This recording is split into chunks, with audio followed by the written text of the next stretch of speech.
We're back, and it's your boy Wings of Redemption. I'm doing another dual commentary with a guy I think everybody can learn a thing or two from, WoodysGamertag. Yeah, is that your actual name? WoodysGamertag is my actual gamer tag, and I go by Woody, the unexceptional gamer. So the theme behind the channel is helping people do well in the game using tactics and knowledge. So if you watch me actually play, my aim's not perfect. Sometimes I go using the tactical setup, I crouch when I shouldn't. But I still get decent scores, and I still win a lot. And I do it not through excellence on the stick, but by being a student of the game. So that's my deal.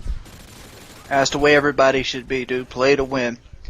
Now, I didn't actually start using the tactical setup till about midway through World at War, when everybody was starting doing that little worm. Did you play World at War? No, a COD 4 guy all the way.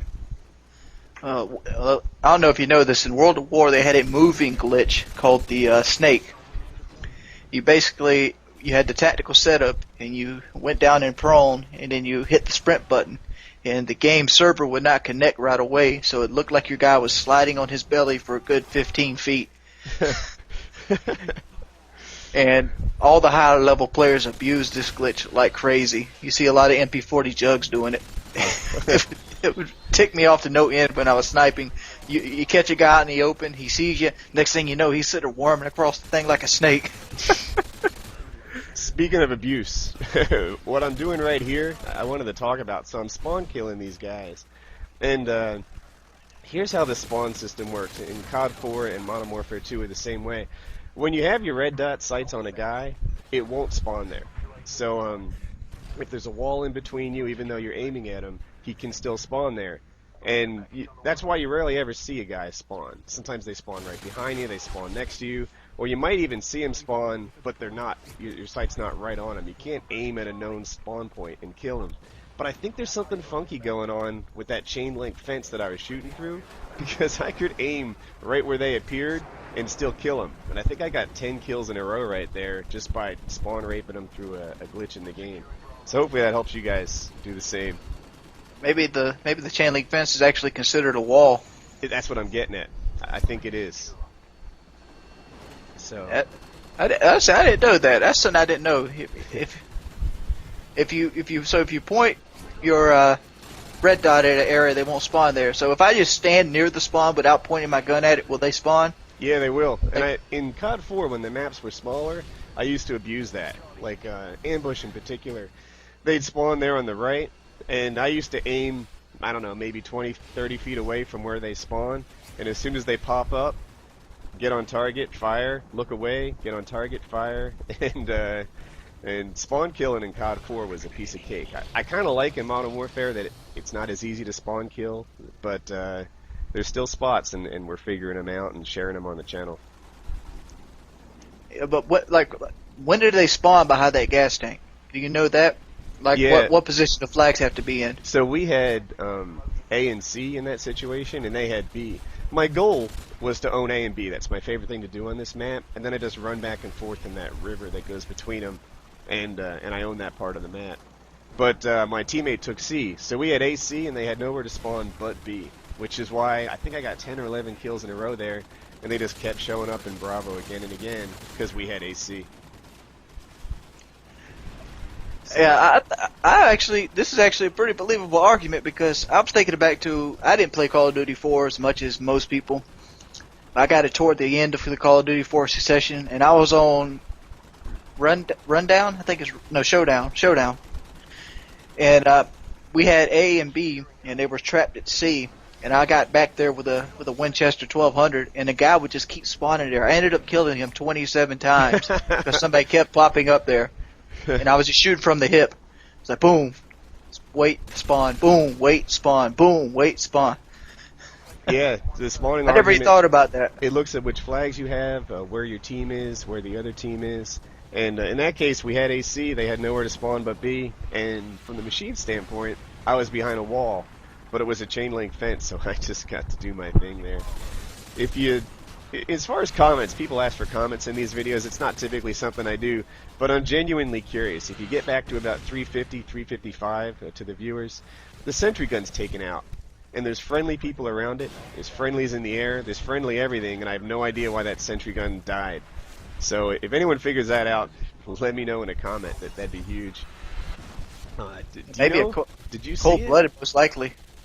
But I was looking right at it. There was no one but good guys around it. Do they wear out? The sentry guns Yeah, ever? they do wear out. They're like a minute and 30 seconds, and they're gone.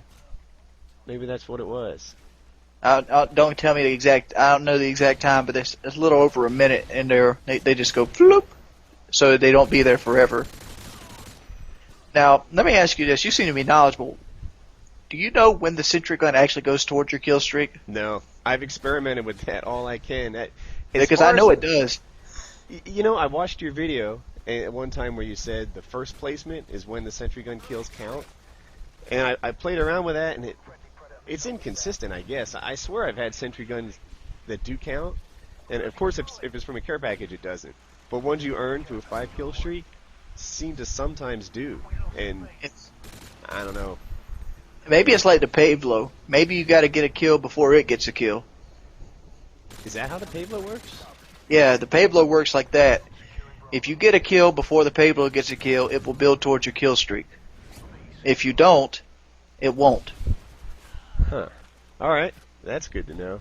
Oh, by the way, this part of the map to the right of Bravo is underutilized. There's 2 sets of barrels here, there's the trains, and no one ever hangs out there and protects Bravo from that spot. So I have a good time. People don't look for me there, and I can hold Bravo for 3-4 kills before I decide I need to move on and get out of there. So check out those Bravos on those barrels by Bravo if you guys want to hold B. You talk about the ones above it? No, everyone looks there. The ones by the train. I was at them when I first started talking. Near the forklifts, huh? Yeah, to the right of the forklift. There's Bravos and there's Jersey barriers, which are those concrete triangle things. And there's a lot of good cover to the right. And I think we should touch on one more thing before we get to the end of the video here. How much time we got left? Well, almost about a minute. Yeah. We were talking about the holographic versus the red dot, and you brought up a very strong point, which would kind of make sense why it's a later unlock. You want to talk more about that? Yeah, people talk about the red dot versus the holographic, and the red dot's better in 2 ways. It has a smaller dot, so you can see better, and it has less glare. But I always run the holographic because it helps the unexceptional gamers like me for the auto aim. If you shoot anywhere near the target, the holographic sight tends to guide itself on because it has a stronger auto aim. And that, to me, makes up for its disadvantages, which are the bigger dot and the glare. So I'm all about the auto aim. Let's see. Would you tell me that? I actually like the holographic because of the bigger dot. And when I'm using stuff like a LMG or an RPD, I found it shines way better than the red dot because you can just spray it, and I was getting kills easier. Yep. I bet it's because of the auto aim's giving you a hand. So, hey, I've got a question for you. We had a debate on my channel. Let's say you get a Harrier, and then you quickly earn the Pablo. Do you wait to call the Pablo, or do you call it in right away at the same time the Harriers are up? I'm kind of touch and go with that. It all depends on if the Harrier's doing work. I'll generally wait on the Pablo. Mm-hmm. But I want to call the Pablo in before I get the 11th kill streak, generally, if I'm running the 11th kill streak. Because if not, you have to wait till after the 11th kill streak to use the Pablo. And if you have something like an AC-130 and you use that before the Pablo, people are usually going to have their Stinger missiles out, and the Pablo is going to get short work done on it.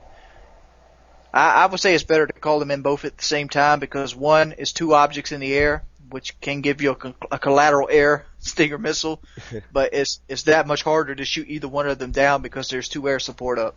I agree. I tend to call them at the same time because when I wait, everyone has their Stinger classes equipped. And yeah, because if they take the Harrier down and you call the Pablo in, yep. they haven't died yet. Oh, look, there's another 400 points for me. Exactly. Yeah, so that's why I call them in twice, but people views differ. So looks like we're riding a little bit over here. But I'll put some pictures in or something. Hey man, I really appreciate the help. This is WoodysGamertag. He makes excellent videos. He has a complete damage chart on his channel. Check him out. Subscribe. I would highly suggest. I've subscribed to him personally. It's your boy Wings of Redemption, and WoodysGamertag. Thanks, guys. checking out.